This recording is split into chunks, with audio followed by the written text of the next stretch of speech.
Just what is our trouble? That's what I want to know. Our trouble is Miss Damien. Miss Damien again. She's as pretty as a picture and as stubborn as a mule. But this time, there's a lot more involved than just her opinion.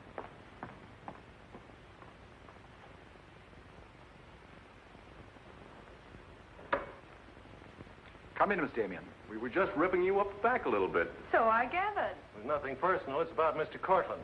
Cortland? Oh, yes. He runs a jewelry store. He owns Cortland and Company. London, Paris, Fifth Avenue. You may remember him as one of our biggest advertisers. Oh, what Shirley wants to say... I know what Shirley wants to say. I always know what Shirley wants to say. He wants to know why I killed the art layout on Mr. Cortland's famous jewels. And I understand the April number goes to press without us. That's right. In the first place, it's no art layout. It's a press agent's dream. But the result is we stand a good chance of losing the Cortland accounts. Now, am I running my department or am I not? I haven't said anything, Miss Damien. Well, I had a talk with Cortland, and he was decidedly acid about it. I'm not interested in Cortland. But if this magazine is going to submit to advertisers' blackmail, I'd like to know about it. Now, please, Miss Damien. If that's the policy, Mr. Cranish, you better get someone else to take my place. Please, Miss Damien, just a moment. Gentlemen, if you don't mind, I'll talk to you later. I thought I should bring this to your attention. You can't blame us for trying, Mr. No, of course not. No harm done, gentlemen. Madeleine, you've got yourself all worked up. Come sit down. I'll get you a drink. No, thanks. I don't want one. No? What is this private blackmail of yours? Threatening to quit in order to win an argument. Oh, I'd just as soon quit. I mean it. Now, tell me, what's happened? You're all wound up. What's bothering Oh, you? nothing's bothering me. You know I don't want you to quit. I won't go into my personal feelings, but you are the best art editor we've ever had. How's the insomnia? Oh, I found some new sleeping pills. Red ones this time. Red pills to put you to sleep. White pills to wake you up. Doesn't sound very sensible, my dear. What are you doing this evening? Dining with Freddie Fancher. Oh, Freddie again.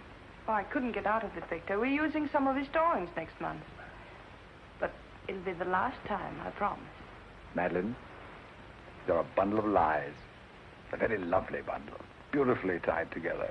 I'm trying to be honest, but you won't believe me, will you? No, my dear. Because I don't really think you believe yourself.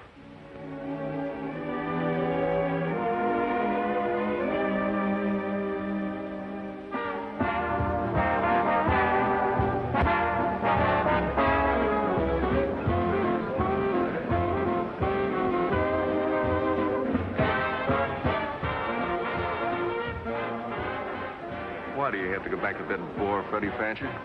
You haven't even given me a chance to make love to you. You've been doing all right. You know something? It's awfully hard making love to a woman who makes more money than I do. It'd be much easier if you made love to me. Would it? Oh. You're trying to give me the brush off, are you? Well, finally, we understand each other. Well, there you are, Freddie. There's your girl and no bones broken. I'll see you at the office, Madeleine. I'd join you if somebody asked me. Nobody's asking. Fair enough. Why do you have to dance with that pollywog? Look, I've told you not to drink. I always drink, particularly when I'm with you. Oh, am I that hard to take sober? You're a voluptuous pain in the neck. I'm going home. You're not going to walk out on me. Come on, be yourself. I've told you I'm going to leave early. But you can't leave me just sitting here in the snow. I'm mad about you. In my own foul way. Good night, Freddie.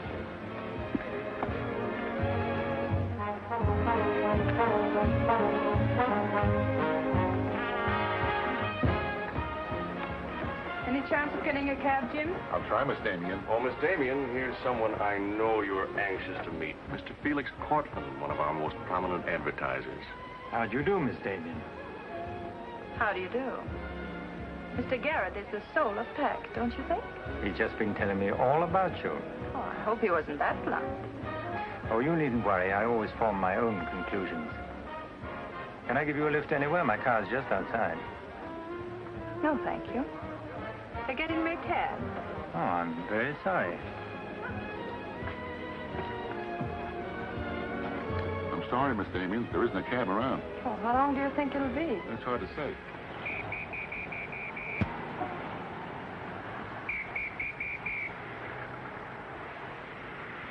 Are you sure you don't want a lift? Well, there doesn't seem to be any alternative. Good night, Mr. Garrett. Good night, Mr. Cortland.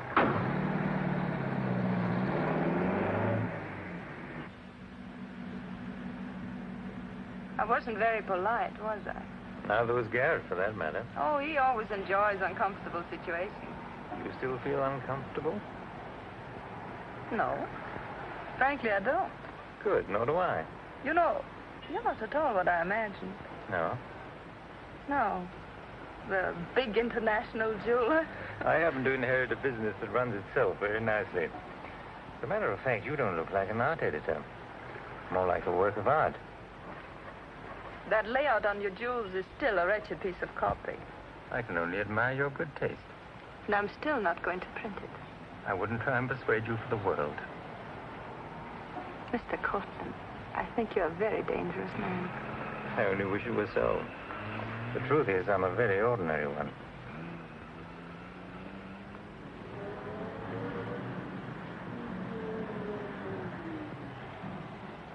Oh, I'm sorry. I forgot to give you my address. It's my fault. I forgot to ask you. Won't you come in for a minute? No, I don't think so.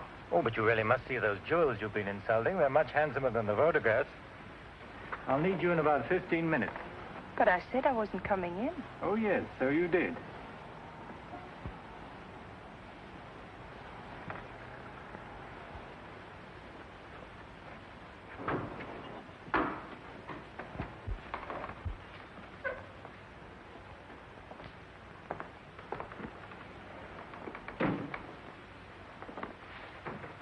Let me take your wrap.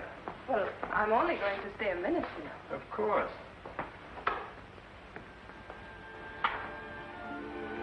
What a wonderful room. I've had this place a long time. In fact, I'm pretty disgustingly rich. Don't you find that rather pleasant? Oh, it's not so hard to take once you get the hang of it. I think I know all the troubles that come with money.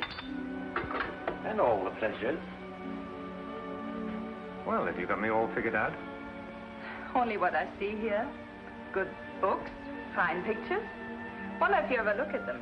Oh, but I do. I'm a lonely bachelor, and I spend hours here all by myself poring over old manuscripts. You don't expect me to believe that, do you? Didn't my father paint that? Was Stephen Damien your father? Uh-huh.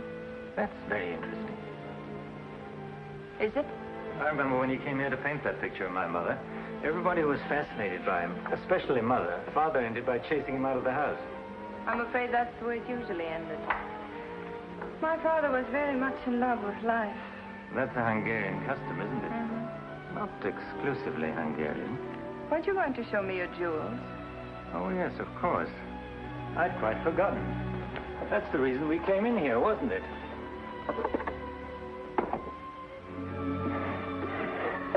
You ought to feel very flattered, Miss Damien. This safe is one of my darkest secrets. You really want to see those jewels? Not particularly. I can't tell a brilliant from a diamond. Not one person in 100 can. But then very few people are intelligent enough to admit it. Thank you. How about another drink? No, thanks.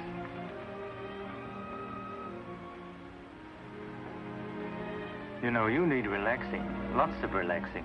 I can hear your nerves snapping like rubber bands. I'm not nervous at all, see? You're a very curious mixture. A highly moral voice. That's not me, that's my mind. A man's mind, I'd say. Why not? I do a man's work. And desperate eyes. Eyes full of shadows. Insomnia does that. Does it?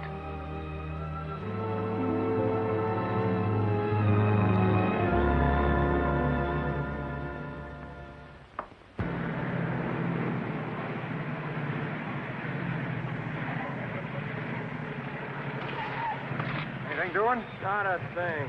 You know, it's getting me down eating in these hamburger joints. One thing you gotta learn, eat where the truck drivers eat. They know the right spot.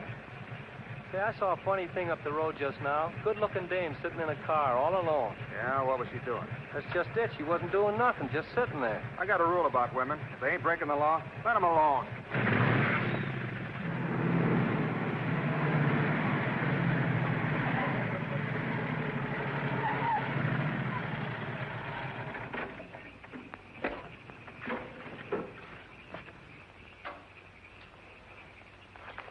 Didn't mean to disturb you, miss. Just wanted to be sure everything was okay. Excuse me, lady, but are you sure you're all right?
How is she? Luckier than she deserves. I just checked on her up the road. She was acting kind of strange then. I better call that ambulance. I doubt if it's serious, and I'm as good a doctor as you'll find at this time of night. Let's take her inside.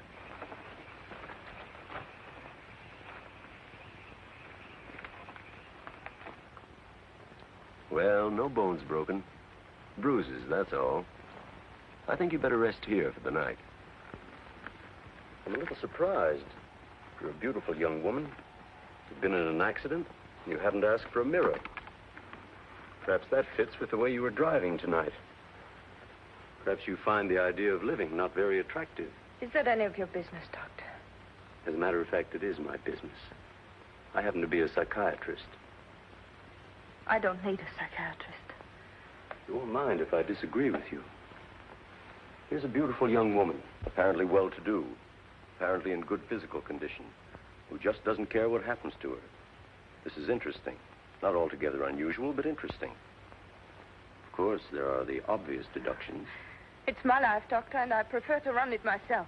And you don't want anyone to see inside it. Perhaps you don't even want to take a look yourself. Many women haven't the courage to face themselves, so they look for escape in one excitement after another. Half my patients are like that. But I'm not one of your patients.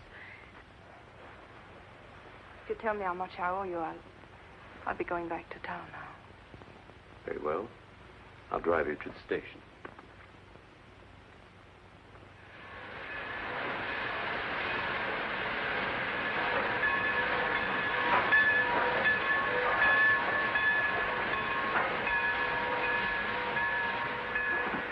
Miss Damien, you're an intelligent woman, not an idiot. Will you promise me one thing? When you get ready to throw yourself off Brooklyn Bridge, will you come and see me first?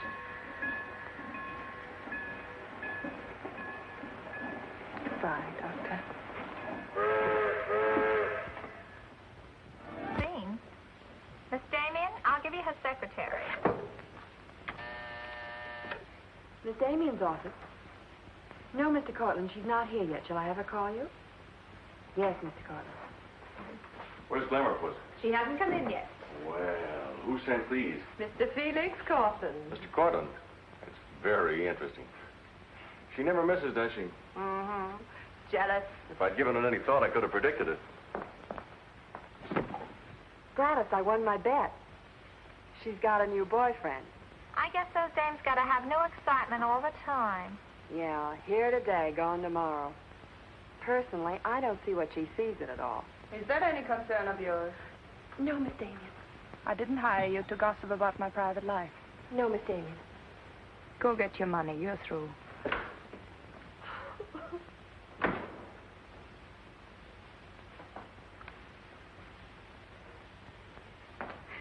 Damien, come in yet?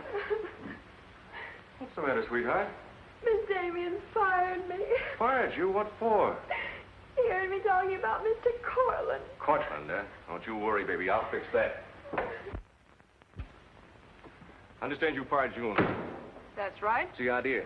I don't like people to gossip about me. You don't, eh? No, I don't. Well, it's pretty late to be thinking about a thing like that, and it's a rotten trick to take it out on your secretary. Get out of here. You don't think your life is a secret, do you? Boys were betting 8-5 this morning that the Cortland layout would be in the next issue. You're disgusting. Madeleine, why don't you get wise to yourself? Everybody else is. One romance after another. That's your whole life, and you adore it. Get out. You try to dress it up with pretty words, but you don't fool anybody. They know what you are, and you'll never change. Get out! You don't care because it's too much fun.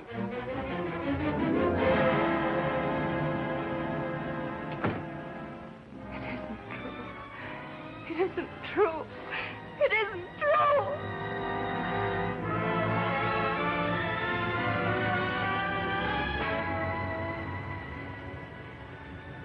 I'm a little surprised. Here's a beautiful woman who just doesn't care what happens to her.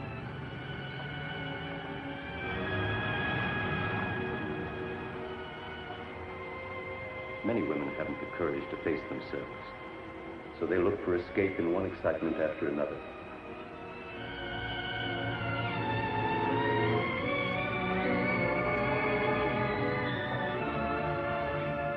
That you find the idea of living not very attractive. Lady, if you want to kill yourself, why don't you try the fridge?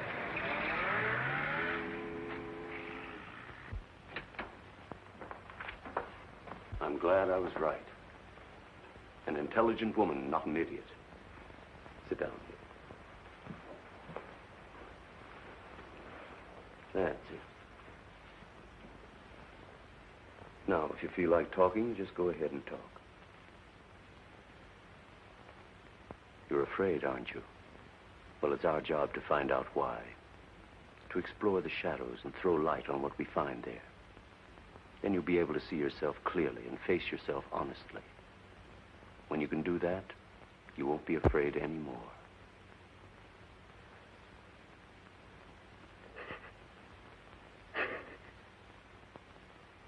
I was living with my father.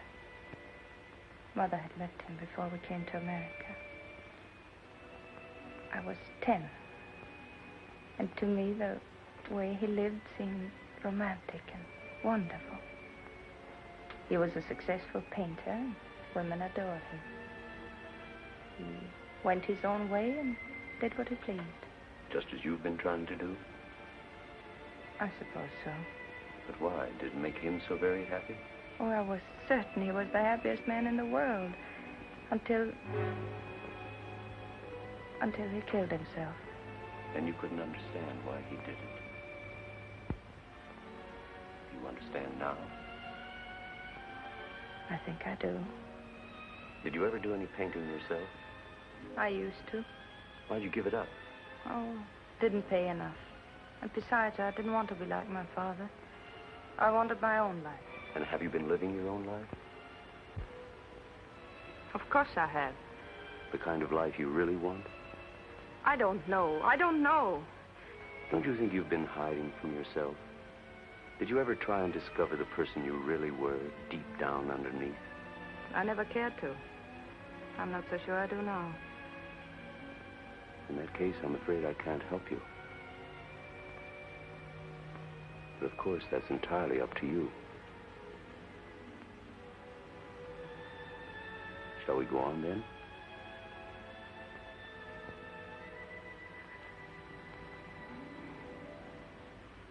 I was doing what I wanted to do. Paying my own way and making my own rules. Nobody was hurt. Nobody but yourself. And it didn't really make you happy, did it? Wasn't that because down underneath you knew there was something missing?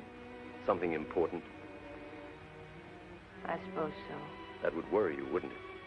And then you would drug yourself with the excitement of more excitement. Oh, I know the pattern, Miss Damien.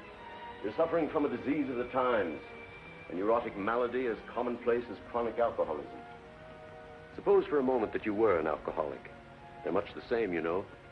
Unsure of themselves underneath and seeking reassurance from new excitement. Instead of getting at the cause, the drunkard solves his problem by taking another drink. This, of course, is no solution. And eventually we find him sprawled hopelessly at a bar, without the strength or even the desire to save himself. I can't go on with this. You're not helping me. You're insulting me. You've been insulting yourself, Miss Damien. Insulting your body and insulting your soul. Your life hasn't been gay and glamorous at all. It's just been muddled and senseless. You know that now. And if you really want to change it, you can start right away. Now it's up to you.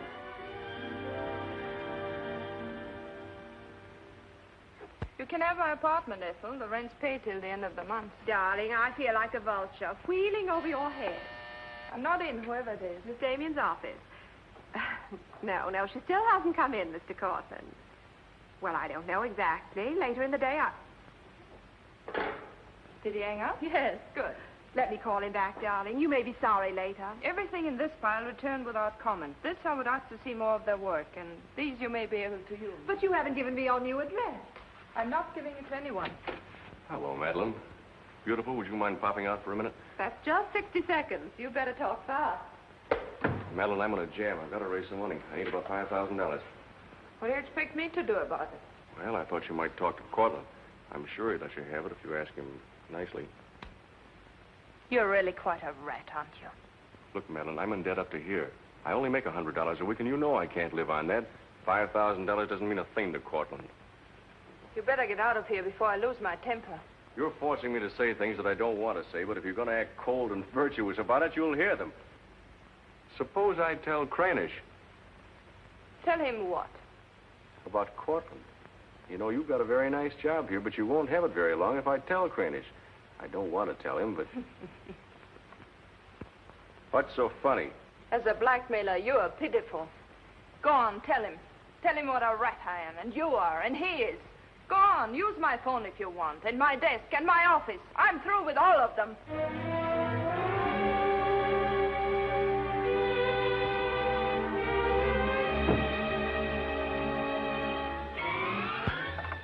Boulevard Magazine. No, Miss Damien hasn't been back.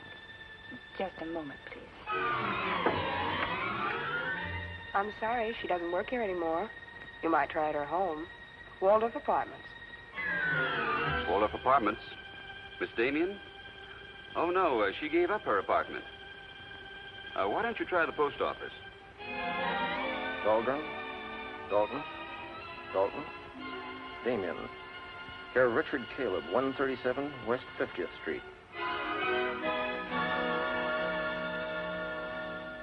Well, I've nothing to tell you except that Miss Damien has taken my advice as a doctor. She'd been living in an area of infection, and she's removed herself from it. I take it you consider me part of the general contamination. Now, you've come here for information, not diagnosis. I usually charge a fee for insulting people. I'm willing to pay for data of any kind. Yes, I gathered that. But I have nothing for sale. I suppose you're being very ethical, but I'd like to talk to Madeleine. In your presence, if you wish. Miss Damien is living under a different name in a different world. She told me to tell you, if you inquired, that she was busy growing a new soul. Now, would you please keep off the grass? Goodbye, Mr. Cortland. Bye, Doctor. Doesn't it ever worry you, playing the almighty in this fashion? Not particularly. I'm used to it.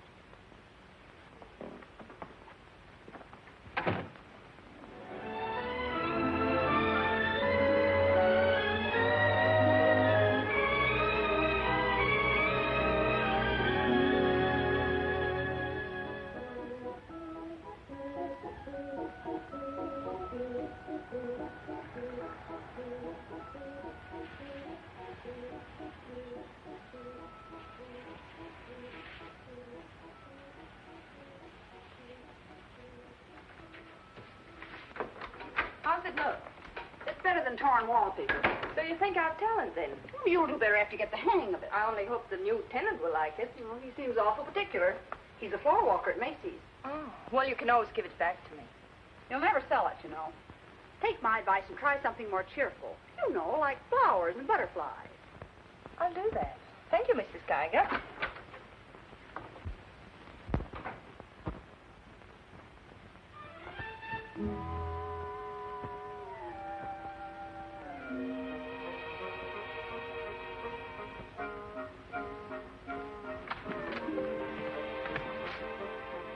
Thanks. You saved my life. Is this yours? Yes. Mrs. Geiger would scalp me if she knew I kept mice in my room. Well, why do you keep mice in your room? Pathologist, part of my homework. I really shouldn't bring these fellas out of the lab, but, well, I got kind of attached to this one. Oh, thanks again. Hey, women are supposed to scream. Aren't you afraid of mine? Well, no, but next time I'll scream.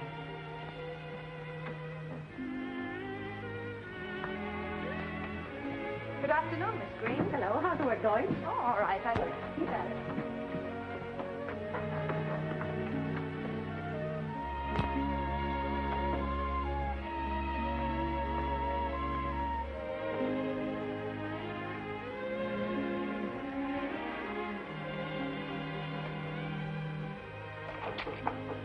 Come in. Hello. Hello. Say, you're an artist, aren't you? Well, I don't know. Oh, Mrs. Geiger said yesterday that you were. She's an authority if I ever saw one. I was wondering, could you do a job for me? Want your portrait painted? For me? Oh, no. No, nothing like that. I'm doing some research, and it has to be illustrated. Oh, what do you want me to draw? Nothing fancy, just blood cells and things. Sounds fascinating. Oh, it is, really. You see, it's a lot like... Oh, no, you'd be surprised. It really is fascinating once you get in it. Of course, I'm on a fellowship, and I couldn't pay you very much. Matter of fact, I couldn't pay anything till the first of the month. That'll be all right. Oh, fine. Swell. It's all settled then. I'll see you at my place about 6 o'clock. Oh, but couldn't I... Oh, sure you can. I just live downstairs. You know, the mousetrap. Oh, by the way, my name is Cousins. Mine is Dixon. Very glad to know you, Miss Dixon.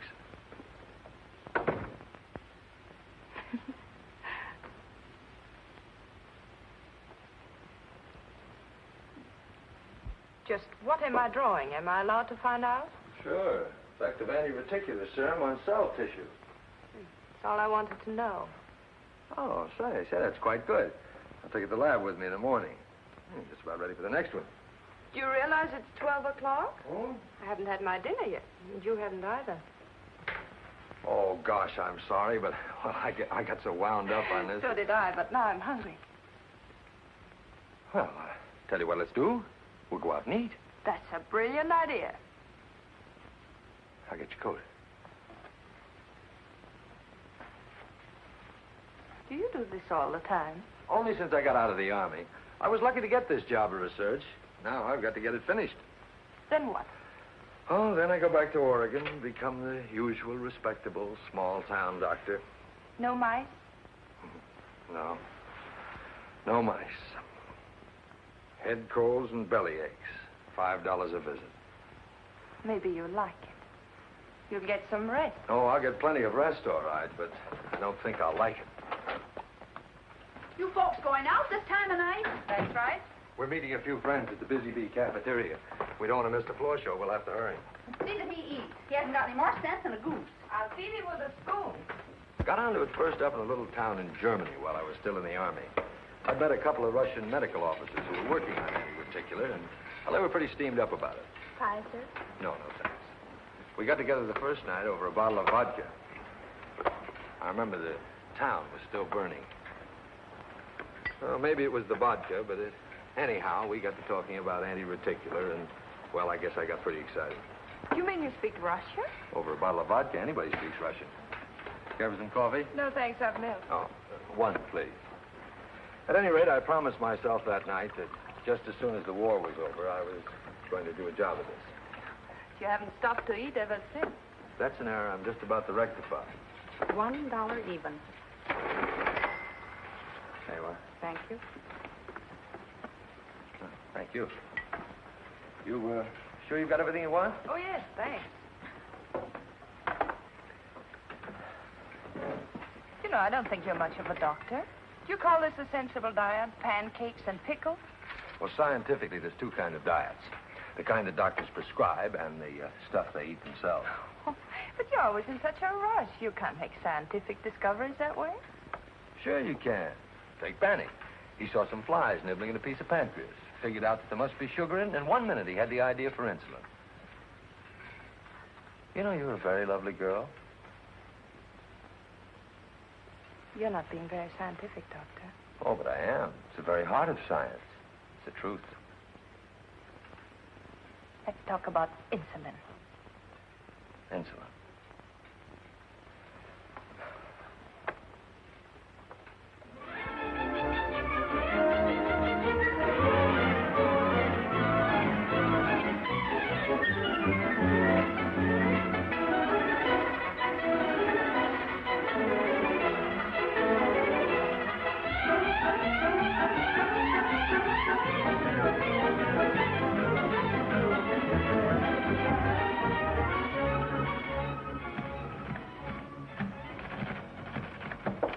Come in. Hello. Hello. Say, did you buy these new manuscript covers? Yes, are they all right? Oh, sure, they're fine. How much they cost? Oh, nothing at all. Something like 20 cents. Oh, nothing at all, huh? You know you can buy a pair of good mice for 20 cents? David, I have some wonderful news. I just sold a picture. No fooling. Who bought it? The floor walker downstairs. He said it's almost as good as a photograph. Well, the man has great taste. Oh, I think it's wonderful. I'm proud of you. And I'm a little proud of myself, too. David Cousins on anti-reticular. Oh, David, it looks fine. It's important, isn't it? I mean, not just to you, but really important. Well, it won't cure all the ills of man or beast, but... Yes. Yes, I think it may be important. And I also think that I better hand it in before I start changing it again. Like to come along? Oh, could I? Well, sure. Why not? I think you've been drawing blood cells long enough. It's time now for you to meet one of them face to face.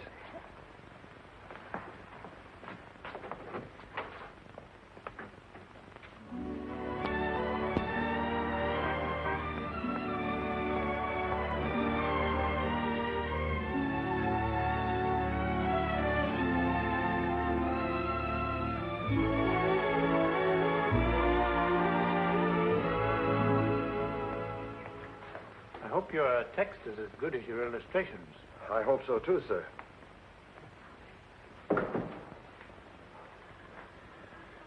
Well, that's that. You didn't tell him they were your drawings, did you? I didn't tell him they weren't. Come on, I'll show you my lab. Coffee. I wouldn't try and drink it if I were you. Assistant pathologist.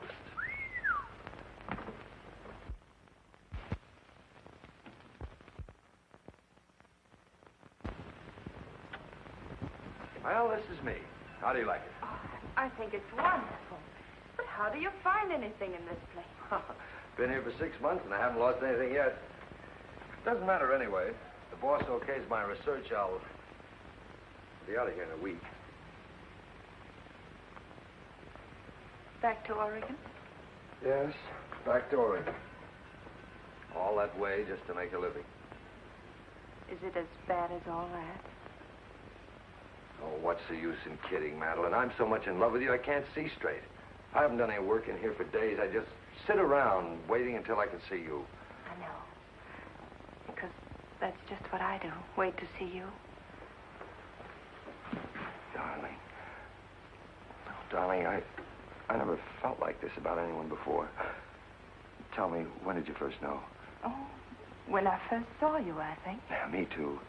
I'll never forget you standing in that hall with a mouse in your hand. Only I didn't know then what was happening. I thought I had the flu. Will you marry me? Oh, David. Well, will you? We don't know each other. I mean, you don't know me. Oh, but I do. Of course I know you. Now, what do you want to know about me? David Cousins, M.D., University of Oregon, Captain Medical Corps Reserve, young, healthy, and very much in love. Will you marry me? Oh, please don't ask me now. Well, I've got to ask you now. I want to marry you now. Please give me time, David. I'm all mixed up. I'd like to go home now. All right.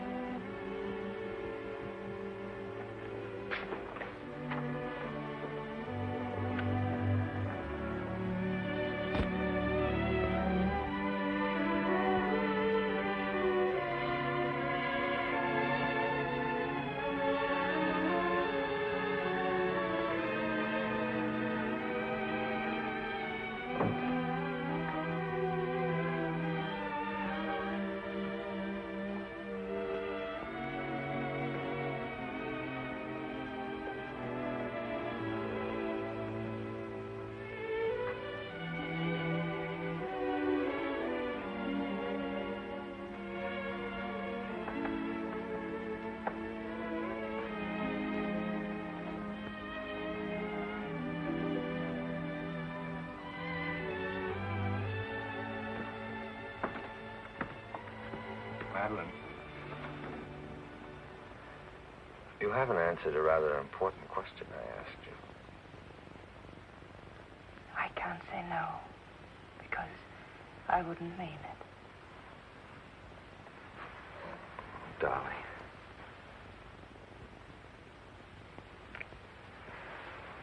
David, I do love you.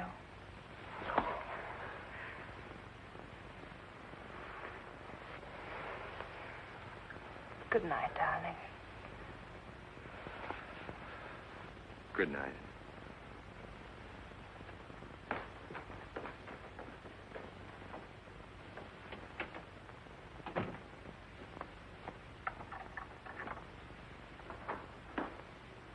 Hadn't you better close the door?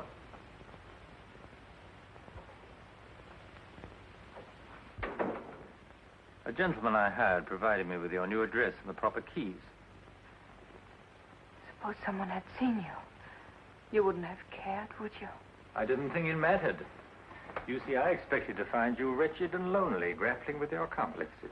Rather naive of me. Will you please go? Of course I'll go.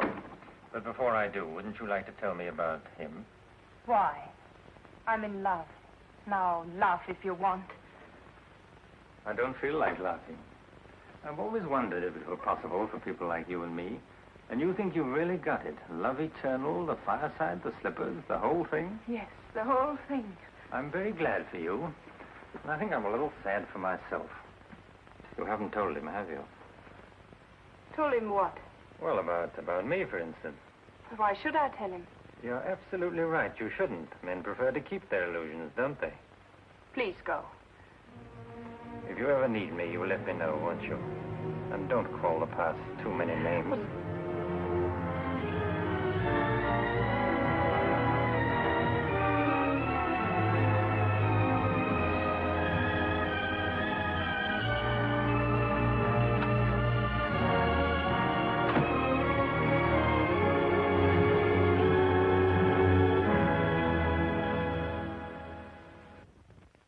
What you say. I'm going to marry him just as soon as it can be arranged.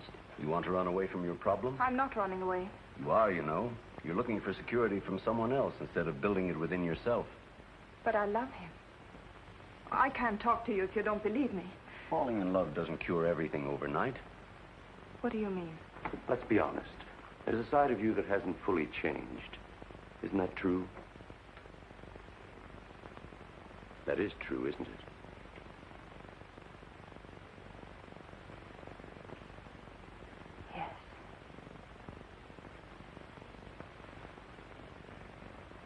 Have you still not told David about yourself? I couldn't tell him. You let him fall in love with an illusion, with someone who doesn't exist. I could never tell him. He might stop loving me. Isn't that a risk you'll have to take? You're being very careless about it. You can't build a lifetime relationship on a lie. If you're really in love, you'll tell him. With the others, it was different. But if you love him... Will you please stop saying if? How many times must I tell you I love him? But real love is a sharing. If you're strong enough to face this yourself, you're strong enough to face it with David. Oh, I can't do it. I can't risk the only happiness I've ever had. That's up to you, Miss Damien.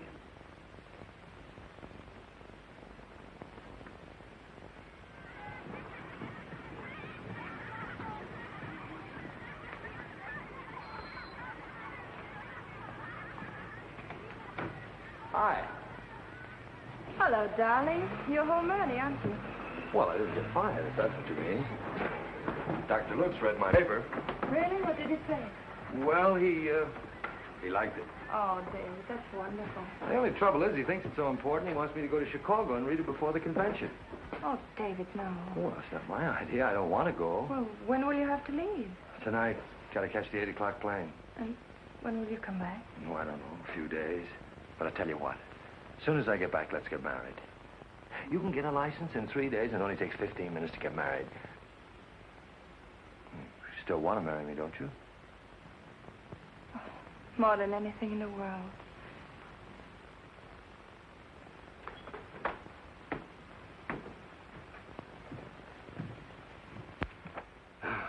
You know, I'm going to feel kind of silly at that convention. Of course, it's a great honor and all that, but you realize that I'll be talking before some of the biggest men in the field?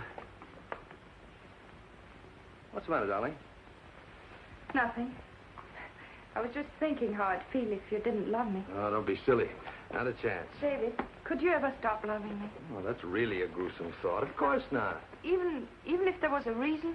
The world is bothering you. Nothing. I just wanted to be sure. Sure about what?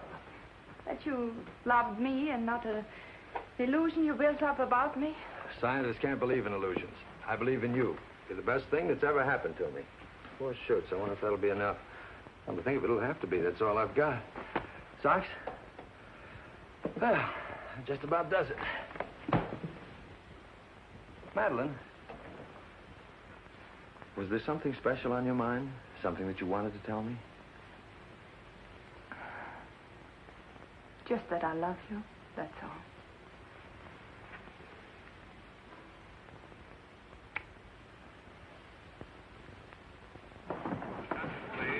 Flight 41 now loading at 86 for Chicago. Passengers on Flight 41 for Chicago. Write me every day? Every day. Hope you miss me. Hope you suffer like a maniac. I will, I promise. Oh, gosh, I hate to leave you. You know, I'm going to be jealous. Jealous of what? Oh, I don't know. Nobody, everybody. Just jealous. Darling, I belong to you. Don't you know that? I'm only alive because you love me. We'll be married the minute I get back. Well, look who's here. If it isn't Madeleine. How are you? It's been a long time. David, this is Mr. Garrett. I used to work with him on a magazine. How do you do? I quit the racket, though. Or perhaps the racket quit me. Garrett's doing some confidential work for me now. How are you, Miss Dixon? This is Mr. Cortland, David. Dr. Cousins, my fiancé. You're a very lucky man, Doctor. I think so. Well, goodbye, Miss Dixon. My congratulations to you both. Oh, thank you. Good night. Good night. I don't believe a minute of it, do you? Garrett, you're a very cynical man. You don't believe in true love. You don't think Madeleine does either, do you? I don't know, but I've always been fascinated by miracles.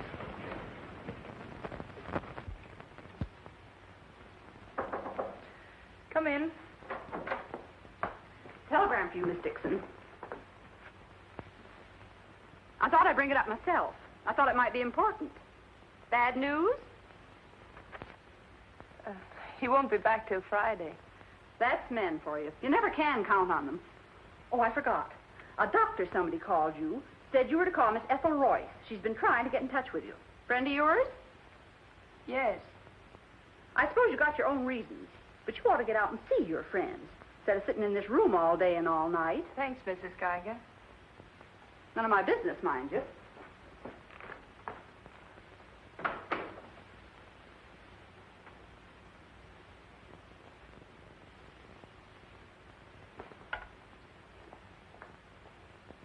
Ethel, this is Madeleine.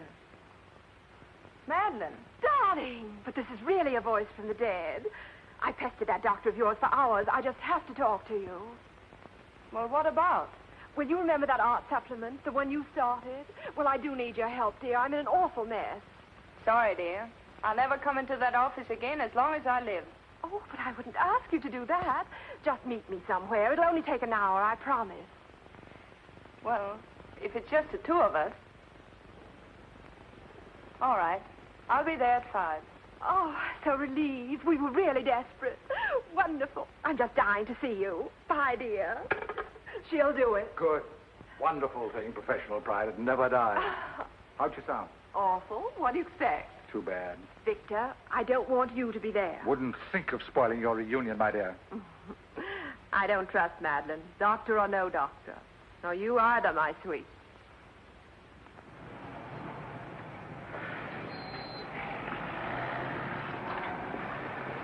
Hello, Miss Damien. Glad to see you back. Glad to see you, Jim.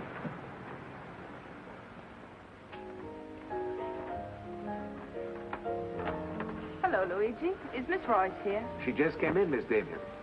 We missed you, Miss Damien. Have you been away? No, but it's nice to be back just the same. Hello, Ethel. Darling, you look wonderful. A little pale, but so interesting. You know, I can't stay very long. Oh, I understand, dear. We'll get right to work. The usual, Miss Damien? Well, I don't know, Carl. You'd better. Wait till you see the mess I'm in with the supplement. All right, Carl. Darling, I'm just dying to hear what you've been up to. You must tell me everything.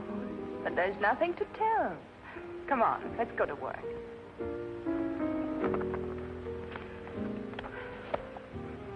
You're just marvelous, my dear. You made the whole project seem utterly simple and practical. Not for me, please. Darling, you used to be able to drink 10 in a row. I'm out of training. No one would know it, my dear. You seem just like the old Madeleine again. It's the surroundings. What do you say we have dinner and go to a show? No, really, I've got to stagger home. Madeleine, my dear, this is a surprise. Mister, hello. What good fortune running into you like this? Do you mind? Don't let us fool you, Madeleine. You heard me making the date with you. It's true, but I'll deny it. Frankly, I wanted to have a look at you. You look very dashing for a hermit. Thank you. We've all missed you desperately, haven't we, Ethel? As though our little hearts would break. What about a drink with your old boss? I Please. had enough. 3 of whatever it is. I've got all the data we need on the supplement. Good. What about the data on Madeleine?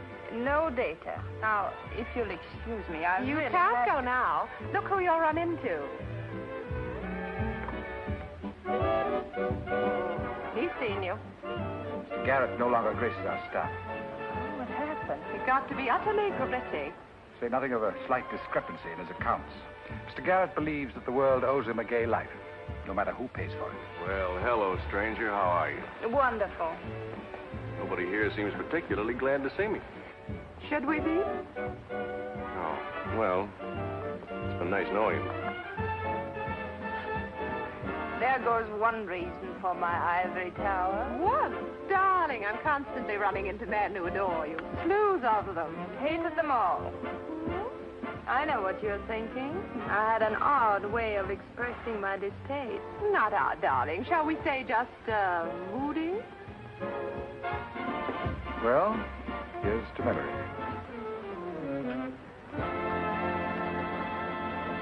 May I speak to Mr. Cortland, please? Just a moment, sir.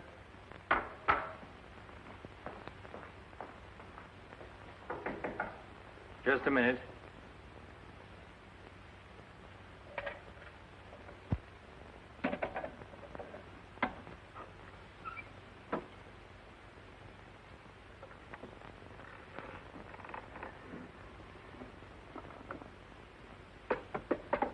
Come in.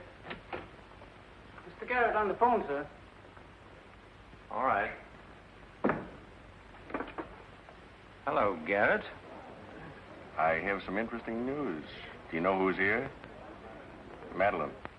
How considerate of you to call. By the way, I've just been through the stones in my safe, and one's missing. The stone's not terribly important, but you're the only person who knows about my safe, and the fact is you did have my keys for quite a while yesterday. What are you getting at? Only that I don't like thieves. But you're being ridiculous. Let me come over and talk about it. There's nothing to talk about. I'm taking it up with the police. But, Cortland, you can't do that.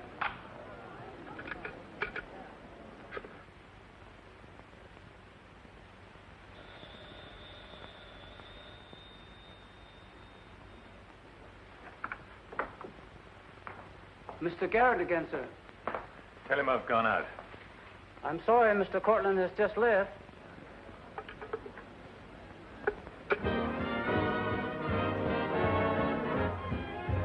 Are you all right, darling? Of course I am. You're not going to disappear again. Oh, yes. Back to my treetop. It's raining. Let me drive you home.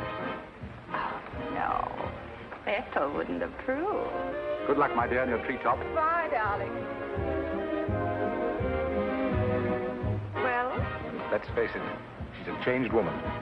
She'll never change, darling. She's just got herself a new set of words, that's all.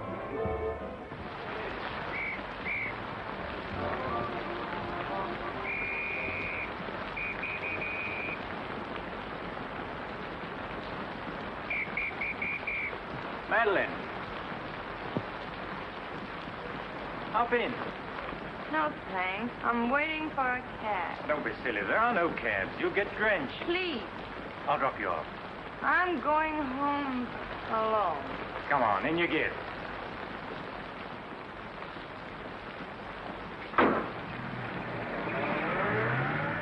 I hope you didn't get too wet. Your concern is touching. Quite a coincidence finding you in the rain. Is it? I can't lie to you, especially when there's no point to it. I was informed you were playing hooky. You're detestable. I'm really not detestable at all. I happen to be very fond of beauty, which shouldn't be a crime in your eyes. Please, no debates. I'm a little dizzy. A good dinner will soon take care of that. Why do you always hound me?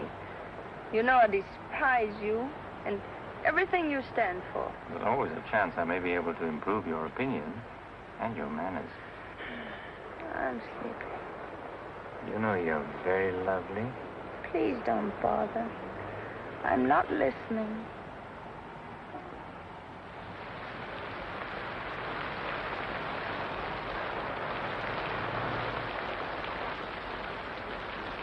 Where are we?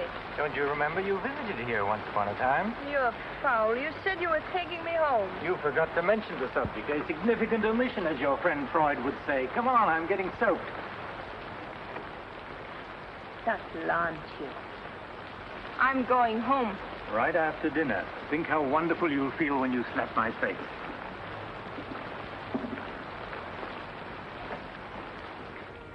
That'll take the chill out of your bones and maybe even your heart. Still cold? Oh, no. It's quite warm in here. Cigarette? Thanks. Very warm. Light? No, I'm not really detestable, am I? No. I am. Why? Because I ought to go home. In this rain, you mustn't even think of it. You see, you are detestable. And you've been very annoying for months. Madeleine, we belong together. You know that. No, I don't know that. Of course you do. We feel the same way about life. You're not making sense, Mr. Courtney. Why make sense? Doesn't this make more sense than talking and lying? No sense at all. Then what would you call it, darling? Stupid. Madeleine, you're wonderful. Stupid. You're sweeter than ever. Stupid. I'd better see who it is.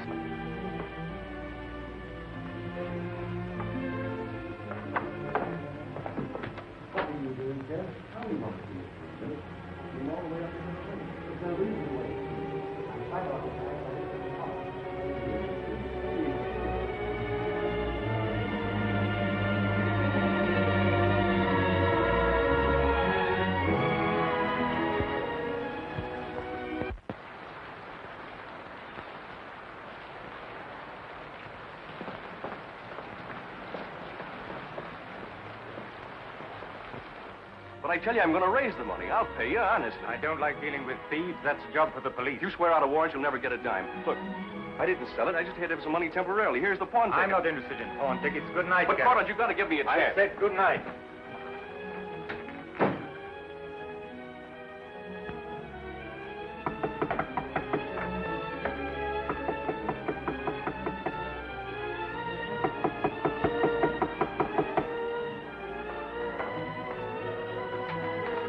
You've got to let me talk to you. Let me explain this. You stupid fool. I'll have the stone back. I'll get it to you. I promise I will. All I need is a little more time, just a couple of weeks. What are you doing? Phoning the police. You can't do that. I'm not going to let you ruin me.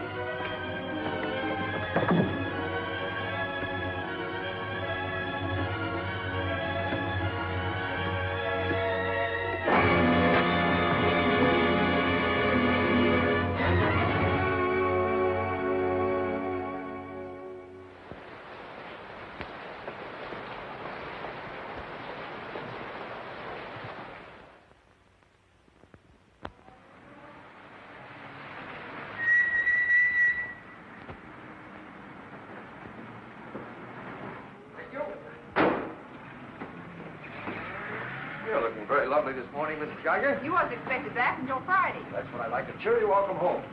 Is Dixon upstairs? I haven't seen her this morning. Who is it?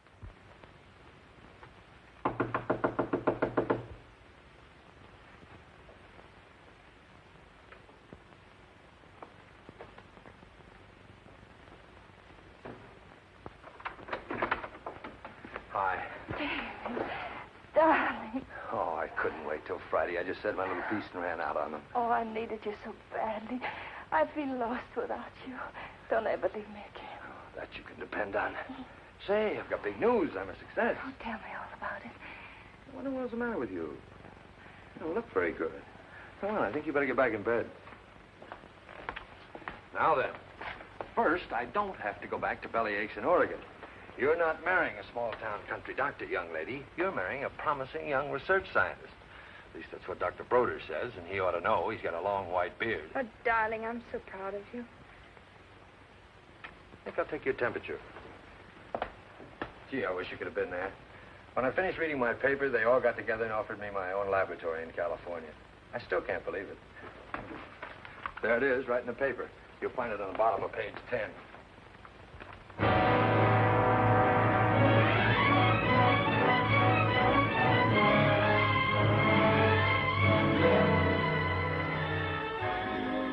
What makes you feel that you're really important? You know what he said to... Well, Madeleine, what's the matter? Oh, darling, you're cold as ice. You've got to chill. You stay right here. I'll be back in a minute. Oh, don't go. Don't leave me. I'll only be a second. I want to get a hot water bottle and some more blankets.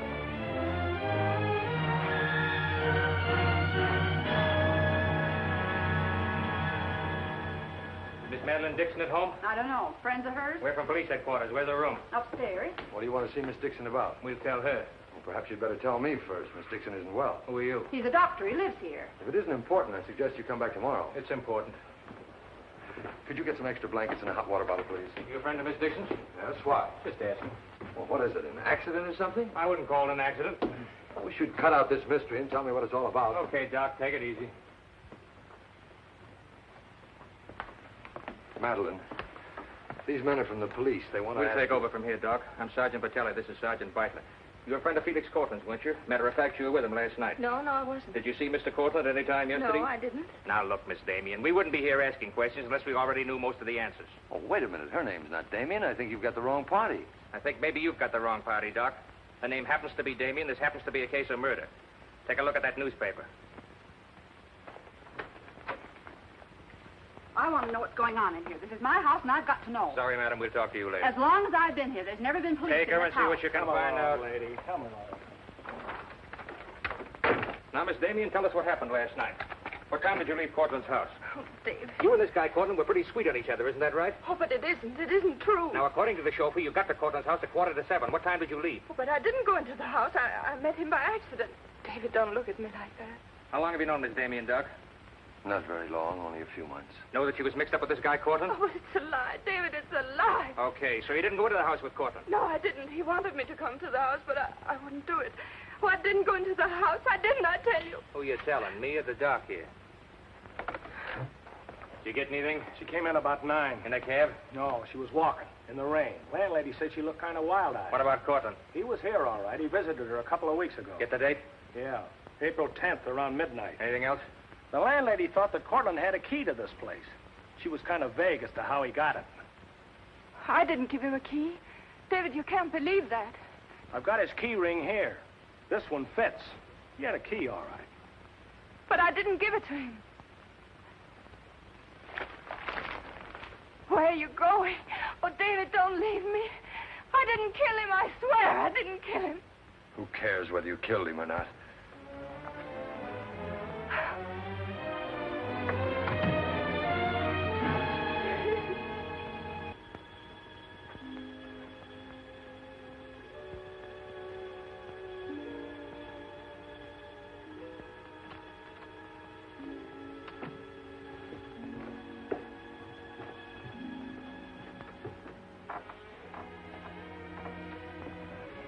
Could I see him for just a minute? Well, it isn't regulations. Okay, 60 seconds. David, please listen to me. You lied to me. You've always lied to me. But I'm not lying now. I didn't want to go with him. He said he'd drive me home. And he made love to you, didn't he? Oh, don't deny it. Of course he made love to you. He had a key to your room. I should have told you many things. I tried to, but I just couldn't. If this thing were so innocent, you would have told me. When I said I was in love with you. When I asked you to marry me. I was afraid, David. I was afraid you wouldn't understand. You bet I wouldn't. Before I met you, I was horrible. But you changed all that. You made me sane and happy.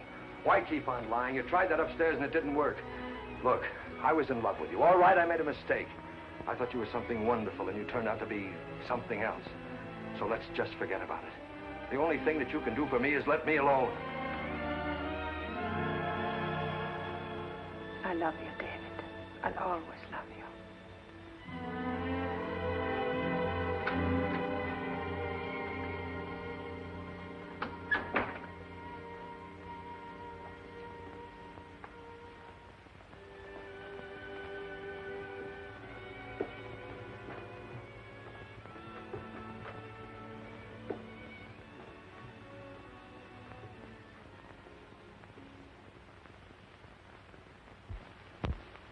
And so, ladies and gentlemen of the jury, the prosecution will prove beyond a shadow of a doubt that Madeleine Damien is guilty of the premeditated murder of Felix Cortland.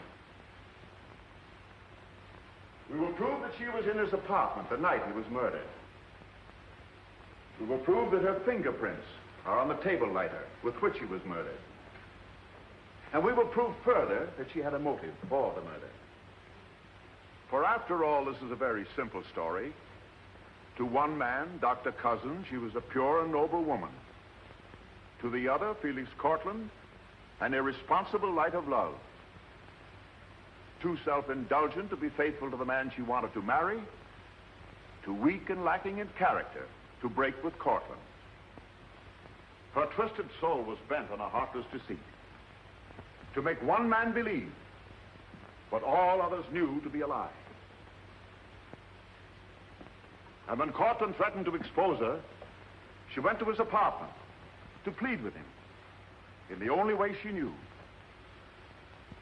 She embraced him. She made love to him. And when, in spite of that, he threatened to expose the lie that she was living, she silenced him forever. Ladies and gentlemen of the jury, the state asks you to find Madeleine Damien guilty. Guilty of murder in the first degree. On the night Mr. Cortland called on the defendant, did you let him into her apartment? I certainly did not. How did he get in then? He must have had a key of his own. The key of his own? Where was the defendant when he arrived? Out with the doctor, I suppose, pulling the wool over his eyes.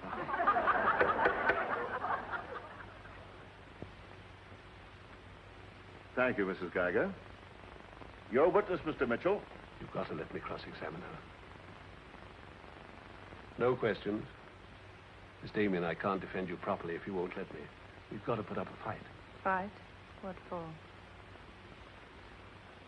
And now, Mr. Garrett, just what was the nature of the work you did for Mr. Cortland? Well, most of it was personal. Confidential secretary, I suppose you'd call it. And in that capacity, you were in a position to learn a great deal about his private life? Yes, of course. Did Mr. Cortland know that Miss Damien was lying to Dr. Cousins and concealing her true character from him? I'd rather not answer that question, Mr. O'Brien. You see, both Miss Damien and Mr. Cortland were friends of mine. Yes, I understand. Well, let's get back to the meeting at the airport. What was the attitude of the defendant when Cortland saw Dr. Cousins? She was embarrassed, naturally. Yeah. She was embarrassed, naturally. Thank you. Your witness, Mr. Mitchell. I've got to cross-examine. If I don't, we haven't a chance. Don't ask him anything. No questions. Were you a close friend of the defendant? Yes, I was. Did she confide in you on matters of a personal nature? Yes, she did. If you were asked in this court, do you think you could recall any of those intimacies?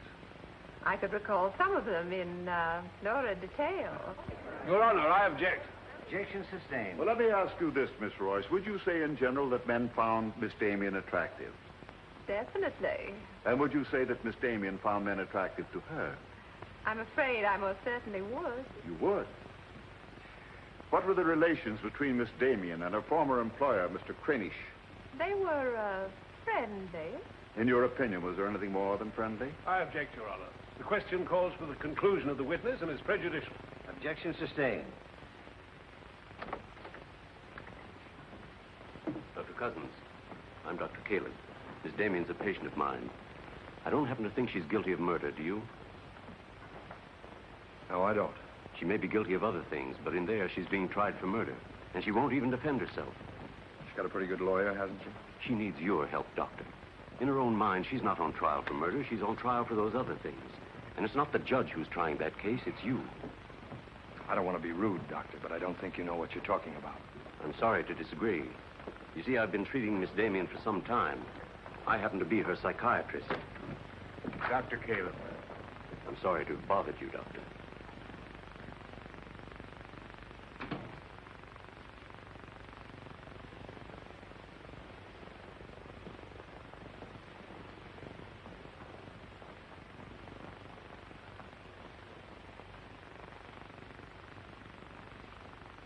Your name, please?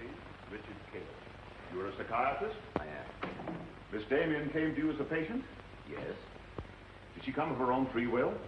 Yes, of course. Isn't it true, Doctor, that people do not go to psychiatrists unless they consider themselves, well, shall we say, not well balanced? In general, that's correct. As a matter of fact, wasn't Miss Damien on the verge of committing suicide when she made her first visit to you? Your Honor, I object. Well, no matter. We'll prove that by other witnesses. However, is it not true that people who come to you as patients come with problems? Objection. Objection overruled. Well, Doctor? There'd be no point in their coming to me if they didn't have problems. So the defendant came to you with a problem. Do you mind telling us, Doctor, in your opinion, just what was Miss Damien's problem? That is a confidential matter between doctor and patient. I'm afraid I can't discuss it. Well, during the course of your treatment of Miss Damien, did you ever discuss her relationship with Dr. David Cousins?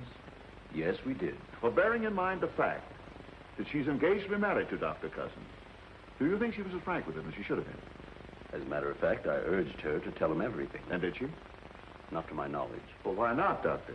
Why didn't she? I'm afraid you'll have to ask Miss Damien about that. Did you ever meet Dr. Cousins? Yes, just a few minutes ago. Well, I'm sure you found him a reasonable, intelligent young man. And yet the defendant refused to confide in him. Having met Dr. Cousins, I think I can see why Miss Damien hesitated to confide in him. Do you mind telling us why?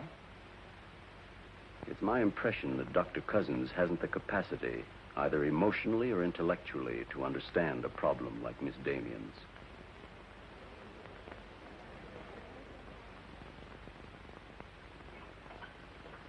How's the trial going, Doctor? Not very well, I'm afraid. There's a Dr. Cousins in your office. Oh? He said you weren't expecting him. As a matter of fact, I was expecting him. Hello, Doctor. Sit down, relax. Tell me, is this a professional or a social call? Dr. Caleb, you said some pretty rough things about me this afternoon. Yes, I did, didn't I? I think I'm entitled to an explanation. So do I. As a matter of fact, I'm very glad you came over. I wanted to talk to you about Miss Damien. I'm not interested in Miss Damien. I'm glad to see you're still in love with her. And I'm not in love with her. All the better.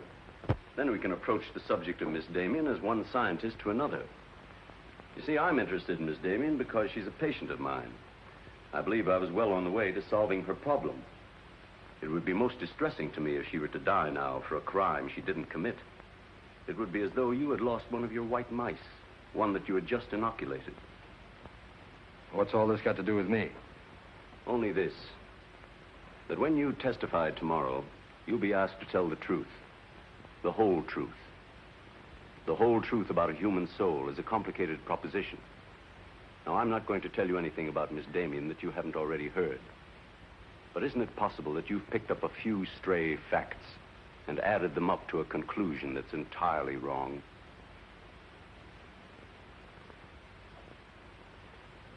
Won't you sit down, Doctor?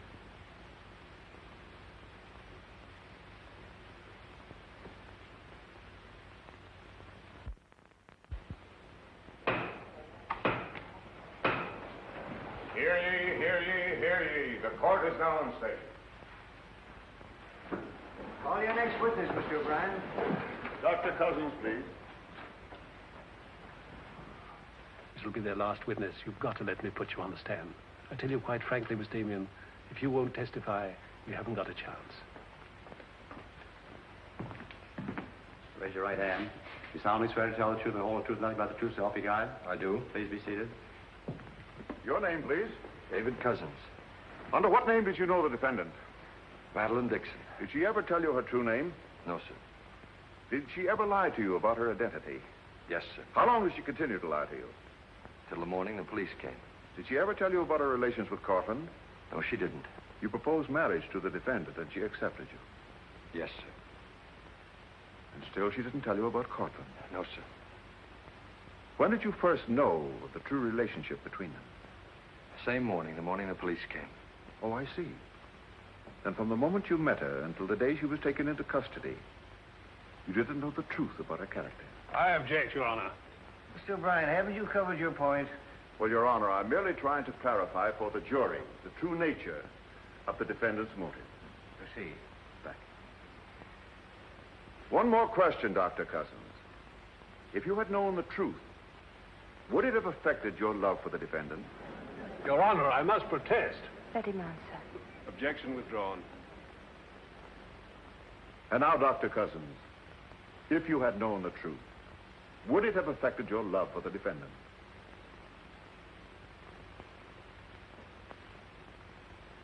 I was in love with Miss Damien then, and I'm in love with her now. Your witness, Mitchell. No questions.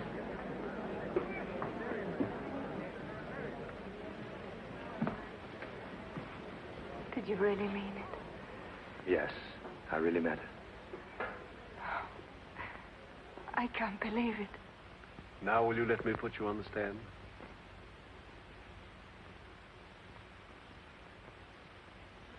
You admit you went to Cortland's apartment that night? Yes. He made love to you? Yes. Did you have any conversations about Dr. Cousins? No. Positive? Yes, I am. But tell me, Miss Damien, were you in love with Felix Cortland? No, I wasn't. Were you in love with Dr. Cousins? Yes. Oh. But you went to Cortland's apartment nevertheless. Yes, I told you that. You were in love with one man, yet you chose to visit the apartment of a man you didn't love. Did you go of your own free will? Yes. Mr. Cortland didn't force you or threaten you? No. Then why did you visit him? I don't know. I made a mistake. You made a mistake. As you've told us on several occasions that you and Mr. Cortland were interrupted by a mysterious intruder. Can you tell this jury anything definite about that person? Anything at all? No, I didn't see him. You didn't see him? I only heard his voice. You seemed very certain it was a man. It was a man. What did he say? Well, I don't know. They were talking in the hall. I couldn't tell what they were saying. Yes, you heard a voice. You were willing to swear it was a man, and you couldn't hear what he said. Now, what sort of a person do you think would be calling at that time of night? A bill collector? A man selling magazines? Or perhaps even a burglar? Why not a burglar?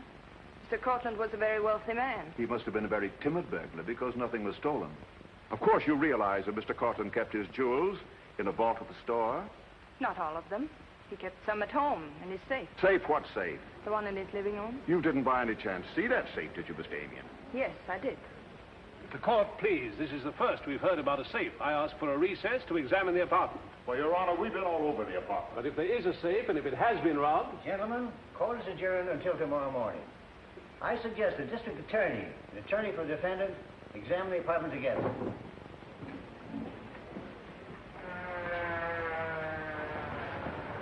What about this safe, Mr. O'Brien? What safe? How about some pictures on the inside, Mr. O'Brien? You boys better wait outside. I may have a statement for you when I come out. Mr. O'Brien. Huh? Mind if I tag along? I don't know why you're sure. The fine witness you turned out to be. Couldn't help that, sir. All right, Garrett, where's the safe? Me, Mr. O'Brien? I don't know of any safe in here. I didn't think you did. If you want an unbiased opinion, I don't think there is a safe. Well, here's the learned counsel. Perhaps he knows. Where's the safe, Mitchell? My assistant's checking the location with Miss Damien. He'll be along in a minute. Oh, you're on a dead one. While we're waiting, maybe Mr. Garrett could tell us where the safe is. I've asked him, he doesn't know. I don't understand that, Mr. Garrett. You were very close to Cortland, weren't you? That's right. I'm sure if there was a safe in here, I would have known about it. At least I would have seen a key to it. The answer's very simple. There is no safe. What did you find out? I got the dope on it, Mr. Mitchell. Splendid. It's over here in this bookcase. You were wrong for once, Mr. O'Brien. Could be. What do you know about that? Have you got Cortland's keys? There they are. Thank you. That looks to me very much like a safe, Mr. O'Brien. Yes, it does, doesn't it? But not like a safe that's ever been robbed. I don't think a good burglar would leave those behind. Well, I guess we're right back where we started from. Well, I've seen all I want. How about you, Mitchell? You win this round. Lock it up, sir. Yes, sir. See you in court, gentlemen. Can I give you a lift, Doctor? No, thanks. Sergeant, I have some papers here, Mr. Cortland, I'd like to put in order. Do you mind if I stay? It's all right with me. We're finished with the place. Thank you very much. Anything I can do for you, Doctor? Oh, I was just curious about something. I've never seen a safe like that before. One that operated with a key. Come to think about it, I guess I haven't either. Normal assumption about a safe is that the lock works on a combination. Yes, I guess most of them do. I was wondering how you knew that this one worked with a key. You said you'd never seen the key to it. Did I say that? Uh-huh. I guess I must have said something I didn't mean. Oh, I see. There could be another explanation. Really? Yes. That you were lying when you said you'd never seen the safe before. You're not serious, are you, Doc? I'm a scientist, Mr. Garrett. When we get hold of an odd fact, we consider every possible explanation. We make some of our most important discoveries that way. Well, it must be fascinating work. Yes, it is. Suppose I had known about that safe, which I didn't. What would that prove? Frankly, nothing. But it does suggest a theory. You were very close to Cortland. You knew about the safe. Maybe the safe was robbed. Perhaps he found out about it. He was quarreling with a man in the hall the night he was killed. Maybe that man was you. That's a very interesting theory. Yes, isn't it? Well, as I said, I'm a scientist. When we hit on a theory like that, the next thing we do is to test it. That's all I'm doing. I see. Then you won't mind having a little talk with the police? No, why should I? Fingerprints. But then, of course, if you've never seen the safe before, you won't mind them checking it for yours. Oh, certainly not.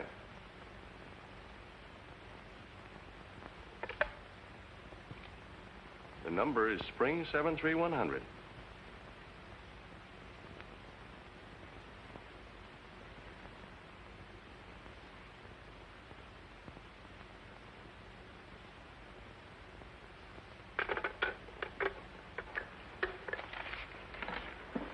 Okay, Doc.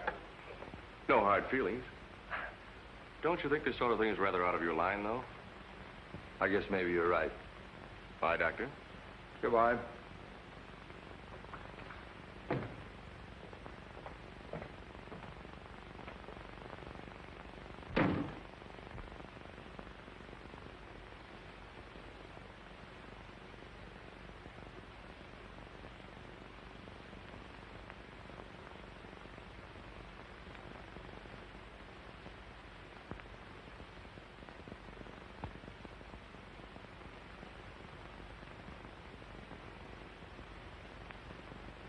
Spring 73100, wasn't it, Mr. Garrett?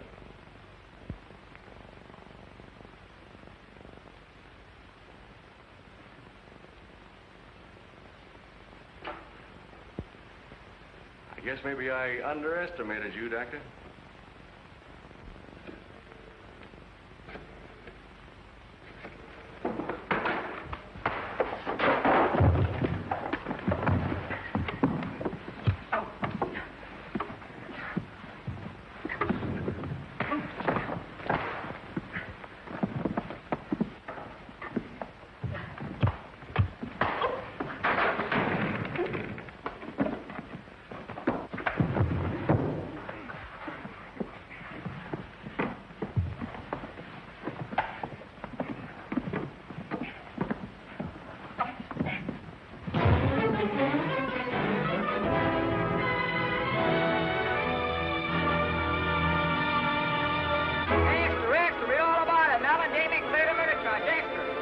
From the Associated Press newsroom. Bulletin. Madeleine Damien has been exonerated of the murder of Felix Cortland. Full confession by an ex-employee, Jack Garrett, is in the hands of the district attorney. It was a trial marked by many surprises. Notably, the beautiful defendant's startling disclosure of the jewel vault hidden in the apartment of the late diamond importer. The beautiful Madeleine Damien goes free, and Broadway is tipping its hat today to the young doctor who engaged the murderer in a battle royal. This is Geiger. I've been looking for Miss Damien. Have you seen her? She's gone. She asked me to give you this. Gone?